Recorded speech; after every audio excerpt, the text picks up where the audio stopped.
எல்லோருக்கும் வணக்கம். நான் உங்கள் கீ. Reprogram your subconscious mind. இந்த விஷயத்தை நிறைய மேனிஃபெஸ்டேஷன் வீடியோஸில் பார்த்துருக்க வாய்ப்பு இருக்கு. But how to do it, இது எப்படி பண்ணுறது, how do you reprogram your mind, இதுக்கான சிம்பிள் டெக்னிக் நம்ம இந்த வீடியோவில் பார்க்க போகிறோம். So here's how you actually reprogram your mind உங்களோட ஆசைகளை அடையிறதுக்கு. மேனிஃபெஸ்டேஷன் டெக்னிக் உடைய பேஸ் ஆர் உண்மையான மேனிஃபெஸ்டேஷன் டெக்னிக் என்னன்னா, உங்க சப்கான்ஷியஸ் மைண்டை ரீப்ரோக்ராம் பண்றதோ இல்ல சீராக்குறது.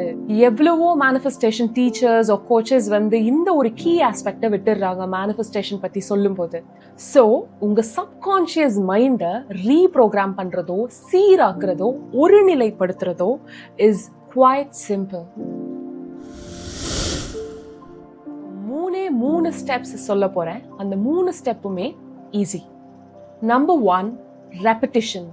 நம்ம சப்கான்ஷியஸ் மைண்டை ரெப்படிஷன் மூலியமா ஈஸியா செதுக்கலாம். ரெப்படிஷன்ன்றது நம்ம திரும்ப ஒரு விஷயத்த பண்றதோ, திரும்ப ஒரு விஷயத்த சொல்றதோ, ஸோ அகெயின் அண்ட் அகெயின் அதை ரிப்பீட் பண்ணிட்டே இருக்கிறது தான் ரெப்படிஷன். பிகாஸ் நிறைய பேர் சொல்லியிருந்தீங்க, நீங்க முழுமையா தமிழ்ல பேசுங்க, இல்லைன்னா முழுமையா இங்கிலீஷ்ல பேசுங்க அப்படின்னு. ஸோ ஒரு சில வார்த்தைகள் when it comes to neuro science அதை தமிழாக்கம் பண்றது கொஞ்சம் சிரமமா இருக்கு. பட் முடிஞ்ச அளவு நான் ஒரு வார்த்தை ஆங்கிலத்துல சொல்றேன் அப்படின்னா அதை என்னால முடிஞ்ச அளவு அது உங்களுக்கு புரியுற மாதிரி டெலிவர் பண்ண நான் ட்ரை பண்றேன். அண்ட் ஆல்சோ அதோட தமிழாக்கம் பண்ண முடியுது அப்படின்னா நான் டெஃபினெட்லி உங்களுக்கு தமிழ்லையும் அதை எக்ஸ்பிளைன் பண்ண ட்ரை பண்றேன். ஒவ்வொரு வாட்டியும் நீங்க ஒரு விஷயத்தை யோசிக்கும் போதோ ஆர் அனுபவிக்கும் போது நம்ம பிரெயின் ஒரு நியூரல் பாத்வேயை உருவாக்கும், அதாவது நரம்பியல் பாதை. இப்போ அடர்ந்த காட்டுல ஆட்டோமேட்டிக்கா அந்த வேர்கள்லாம் விலகி ஒரு வழி உண்டாகி இருக்கும் இல்லையா, ஒரு பாதை உருவாகி இருக்கும். சோ இப்படி உருவாகிற பாதை நம்ம பிரெயினோட டிஃபால்ட் செட்டிங் ஆயிரும். இந்த பிரின்சிபலை ஹெப்ஸ் லா அப்படின்னு சொல்லுவாங்க. அதாவது ஒரு விஷயத்தை கத்துக்கிறது ஆர் அதை சார்ந்து ஒரு பழக்கத்தை உருவாக்குறது, ஹேபிட் ஃபார்மேஷன். இப்போ இதை எப்படி செயலுக்கு கொண்டு வரலாம்னா, உங்க ஆசைகள் என்னன்றத எழுதி வச்சு அதவே டெய்லி ரிப்பீட் பண்றது. அது சார்ந்து சில அஃபர்மேஷன்ஸ் யூஸ் பண்றதா இருக்கட்டும், வாட் எவர் இட் இஸ், உங்களுடைய ஆசைகளை டெய்லி நீங்க ரிப்பீட் பண்ணிட்டே இருக்கிறது. இப்போ ஒரு அஃபர்மேஷனை நீங்க டெய்லி ரிப்பீட் பண்றீங்க அப்படின்னா இந்த நியூரல் பாத்வேயை நீங்க இன்னும் ஸ்ட்ரென்தன் பண்ணி தெளிவுபடுத்துறீங்க.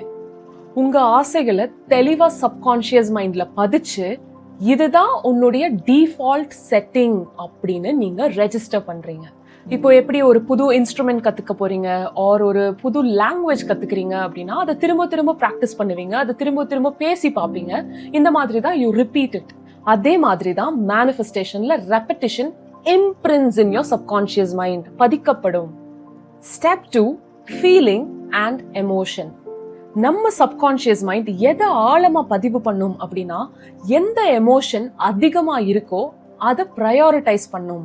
அதாவது இது முதல், இது இரண்டாவது, இது மூன்றாவது அப்படின்னு முன்னிறுத்தி அதை ப்ரையாரிட்டைஸ் பண்ணும். நீங்க ஒரு அஃபர்மேஷன் சொல்லும் போது அதுக்கு ஏத்த மாதிரியான எமோஷன்ஸ்ல நீங்க என்கேஜ் ஆயிக்கிறணும். உங்களோட ஆசைகள் நிஜமாவே நடந்துருச்சு அப்படின்னா நீங்க எப்படி ஃபீல் பண்ணுவீங்க? அவ்வளவுதான், as simple as that. எந்த எமோஷன் அதிகமா இருக்கோ அதை உங்க சப்கான்ஷியஸ் பதிவு பண்ணும். இப்போ நீங்க ஐ எம் ஹாப்பி அப்படின்னு சொல்றீங்க, ஆனா நீங்க அந்த சந்தோஷத்தை உணராம நீங்க இன்னுமே உங்களுக்கு நடந்துட்டு இருக்க நெகட்டிவ் விஷயங்களை யோசிச்சுட்டு அழுதுட்டே இருக்கீங்க. பட் வாய் வார்த்தையில ஐ எம் ஹாப்பி அப்படின்னு நீங்க சொல்றீங்க அப்படின்னா அது ஆட்டோமேட்டிக்கா ப்ரையாரிட்டைஸ் பண்ணும். ஃபர்ஸ்ட் உங்களுக்கு சோகம் தான், இரண்டாவது தான் இந்த சந்தோஷம் அப்படின்றது. ஸோ நீங்க சொல்ற அஃபர்மேஷனுக்கு ஏத்த மாதிரி உங்களோட எமோஷன்ஸ்ல நீங்க என்கேஜ் ஆகிக்கிட்டீங்க அப்படின்னா உங்களோட சப்கான்ஷியஸ் மைண்ட் அதை முன்னிறுத்திக்கிறோம், அதை ப்ரையாரிட்டைஸ் பண்ணும். Number 3, theta brain waves. இந்த theta brain wavesன்றது ஒரு நிலை, a state of mind. இந்த ஸ்டெப் ரொம்பவே சிம்பிள். இது வேற ஒண்ணும் இல்லை, நீங்க ஃபர்ஸ்ட் பண்ண 2 ஸ்டெப்பையும் பிராக்டிஸ் பண்றது. இந்த நிலை எல்லாருக்குமே காமனானது. நீங்க தூங்குறதுக்கு முன்னாடி அண்ட் நீங்க தூங்கி எந்திரிச்சதும் அந்த மொமெண்ட்.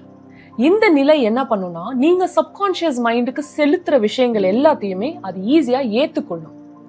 நீங்க தூங்க தயாராயிட்டீங்க அப்படின்னா நீங்க அஃபர்மேஷன்ஸை சொல்ல ஆரம்பிக்கலாம்.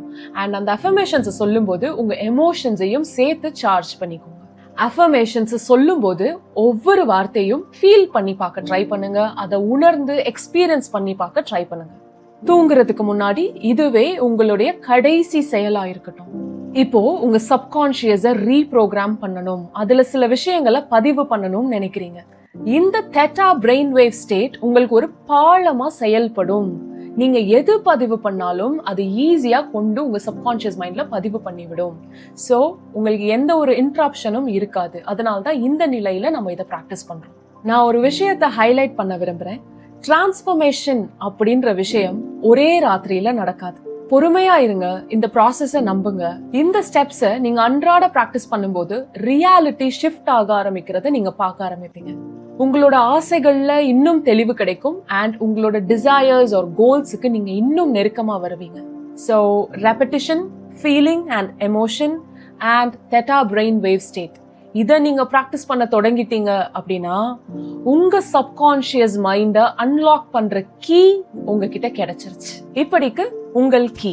நம்ம சேர்ந்து முன்னேறணும், சேர்ந்து டிரான்ஸ்ஃபார்ம் ஆகணும், என் கூட சேர்ந்து இந்த பயணத்தை தொடரணும்னு நினைச்சீங்கன்னா சேனல் சப்ஸ்கிரைப் பண்ணிக்கோங்க. நம்ம சேர்ந்து டிரான்ஸ்ஃபார்ம் ஆகலாம். All the very best. Meet you in the next video. நன்றி, வணக்கம்.